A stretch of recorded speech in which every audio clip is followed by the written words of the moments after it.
Good evening or good night from Yami BTV, but not just yet, if you get what I mean. Don't make me laugh. Now, right, first things first, right, before I get into a bit of storytelling that you requested once again, and also to let you know that the other night on one of those lives, I suggested that I would be starting to invite some followers, stroke friends, really, in that capacity, whether I've met you or not. You know, it feels like I've known you a long, long time, especially those that have been with me 2 to 3 years throughout the hurdles and the whole journey. I will be inviting some of you, 10, 20 of you already saying, Uncle Yami, please let me come on. We can talk about this and we can talk about that. I will be giving everybody a chance. You can message me on Facebook Messenger or other apps, get in touch so I know exactly who I'm talking to and what kind of subjects you'll be looking to talk about or what part you'll be looking to play in those discussions when you do come up live, from old stuff to new stuff, the differences between now and then, and not just true crime. You don't have to have spent any time behind a door at all. You can be a person, a normal person to some of us that lived that dreadful life, and that you might want to come in on one of those lives to ask certain questions and get clarity on certain things for yourselves and for the benefit of others that haven't been to prison, or maybe people out there, like we know, have people that have been to prison and want to get more insight into more of the stuff that I experienced throughout that lifetime of institutions. Now, talking about my story in general, we resonate with abuse, addiction, you know, from institutionalization, from the people we met, you know, from all, you know, the stories from all around the country, that this one knows that one and that one knows that one. Even some of the people that didn't get on with each other, you'll be welcome on as well, but no bad mouthing at all will be accepted on those lives, or belittling of anybody at all. So that's how it's going to run, as well as the interviews. Of course, I've got one coming up tomorrow, a very, very sad one, but I'll be going down there to see him tomorrow, mixed in with a bit of crime, mixed in with a bit of addiction, and mixed in with about seconds from dying as well. A powerful story coming up here. So you, with those that are interested, you won't want to miss that one, from a very, very special, genuinely good-hearted man as well, if you get what I mean. Now, on top of that, I must say that I must send over special love to Rayhill as well. It comes to light and comes to the fore now that there are many, many people older than me, round about Ray's age, and some younger as well, younger than him and younger than me, that have very close ties to certain parts and members of both families in that kind of way, if you get what I mean. You see, I'm careful because I never really asked the questions before, like I said to you. So anything that I said bad about Uncle Rayhill, I've got to take back, and any offence or, you know, discrimination and or belittling and laughing at and all that kind of stuff, Uncle Yami says today that he takes that back.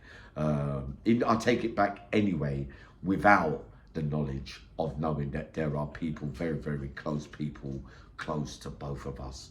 Not just because of that, just because of the way that I see things now anyway. At the time, I was, you know what I was going through at that time as well. Very, very, not my usually calm self.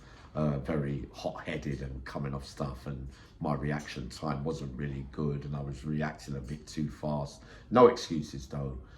We send Uncle Yami and Yami TV sends love out, and a Merry Christmas to Rayhill especially. All right, so that's that. Those two things out the way. Now, some of you been asking about John Barber. Now, in the little bits that I saw of him, I have to say to you that it's a very, very charismatic figure.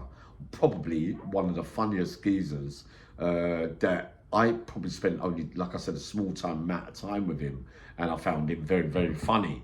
But many men that I have spoken to from down that neck of the woods and from down south as well say that yes, he was a major figure in that life. And those that, I think it's Bolton he originates from, if I'm not correct, so it's one of the B's anyway.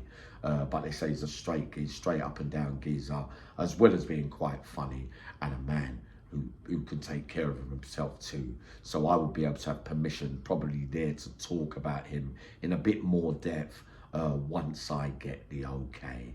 Now, the story that we're talking about tonight that I was going to treat you to was one that came from the CatAs, and it involved, I think maybe John Barber might have been around about this time here, because it's close to the people that I'm just about to mention here again. And many of you have heard me mention that in my top 10 hardest, for what it's worth and from what other people say, that I put Tommo from down there from Manchester, Lancaster, as one of the toughest and hardest men that I ever met. I gave you a couple of stories about him already. You've seen him in certain stories and videos before, but this one is a bit of a funny one, and again tells you about how things can be taken out of context, how some people can get rubbed up the wrong way by way of a simple joke here and there, and then they can turn around on you. You might have spoken as friends the day before and the jokes might have been all right, but on this day the joke wasn't taken too easily, and it involved Tommo and a Jim Old Lee called Sheld right at this time. And there was a program on TV around about this time about take me up the bum, or something along those lines. There was a series or something to do with bum anyway. And Tommo drops a simple, funny joke where everybody started laughing, and Sheld didn't like it at all. And Tommo said to him, well, it's just a joke, mate. We always joke, you know, that kind of stuff. Tommo turned his back, to walk off, because everyone was saying, come on, man, it's like, it's nothing, you know what I mean? But this is what happens when you say things and there's a big crowd there, and, you know, if other people think, even though I found it funny, you know, it was just, everyone could see that it was clearly a joke. But Sheld is not taking it that way. He's probably having a bad day, and he's thinking that everyone's laughing at me. You know how people can take things on certain days. Maybe on other days he might have taken it as a joke. But what he did when Tommo turned his back was he swung a big right hand and caught Tommo on the back of his head. Tommo didn't even budge. He turned round and just went crash. And he was laid out on the floor for a considerable amount of time until the PE staff had to come and pick him up. So that's the story tonight again, and a man that I've mentioned once before as one of my hardest men of all time, which is Tommo. All right, so sending you loads of love, and hope to have this interview up for you by tomorrow night. But I'll definitely be up tomorrow anyway. Wishing you all well, okay?